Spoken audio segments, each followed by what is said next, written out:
kayak di Muhammadiyah, terus program-program aja di Muhammadiyah gitu ya. Jadi amanat gitu ya bahwa kita itu sebagai organisasi pelajar yang khususnya menjadi ujung tombak di Muhammadiyah, dan memang untuk Kabupaten Garut untuk berdampak mengambil tema tentang isu pelajar berdampak, fokus juga tadi di 3 isu tentang pendidikan, kemudian tentang lingkungan dan kesetaraan, dan mengambil tema tentang inklusivitas, kolaboratif dan inovatif. Yang akan dilakukan tentu kami setelah ini akan ada rapat kerja khususnya, dan akan lebih fokus di isu-isu yang lebih strategis dan lebih berkepelajaran. Kalau secara keorganisasian di tingkat kecamatan itu ada Pimpinan cabang. pimpinan cabang, udah seluruh kecamatan. Belum Pak, kita baru ada 19 cabang. 19. Tapi udah ada ranting 120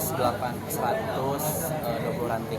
Dengan 180 jumlah ranting. anggota sebanyak Saat ini kami belum menghitung berapa anggotanya, tapi untuk di pimpinan daerah ada 43 orang pimpinan. Untuk yang dikukuhkan hari ini ada berapa orang? 43 orang. Jadi dari kalau batasan umur itu mereka pelajar SMA, SMP. Kalau di pimpinan cabang itu sampai usia 22 tahun. 22 tahun. Kalau di pimpinan wilayah sampai ke 24 tahun. Siap. Nama lengkap Akang teh Ahmad Fajri Ahmad Fajri sebagai ketua umum didamping yang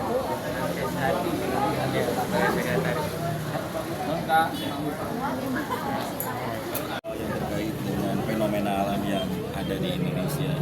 Kalau dalam bahasa agama, bagaimana pelajar Muhammadiyah itu bertanggung jawab untuk kesuksesan makosidus syariah. Ya. Maksud syariah ini hadir dan dihadirkan oleh Allah. Salah satunya adalah implikasinya bagaimana bertanggung jawab terhadap alam yang semakin rusak. Tetapi alam yang rusak tidak hanya selesai oleh penyelesaian alam, tapi yang terpenting di balik itu adalah bagaimana menyelesaikan alam dengan pertama kali menyelesaikan manusianya. Bagaimana hatinya ditata, bagaimana perilakunya dikembalikan kepada yang seharusnya hadir. Barangkali itu yang terpenting. apa saja sih wilayah garapan kalau di IPM itu lebih banyak ke sektor mana? Pelajar ya, jadi pelajar itu ya apa saja yang itu menjadi bahasan di arena pikiran pelajar itu. Jadi walaupun pelajar tetapi secara umum hampir sama dengan apa yang dilakukan oleh perserikatan, tetapi barangkali dimensi yang berbeda. Jadi pelajar ada dakwahnya, pelajar ada kajian kajiannya, pelajar ada digitalnya, pelajar ada juga hal-hal yang terkait dengan sosial. Jadi hari ini saya kira kata kuncinya adalah bagaimana pelajar Muhammadiyah Garut ingin ada tanggung jawab yang besar terhadap aspek sosial yang terjadi di kehidupan masyarakat. Tentu dengan yang hanya bisa dikerjakan oleh pelajar, tidak oleh yang lain. Itu saja.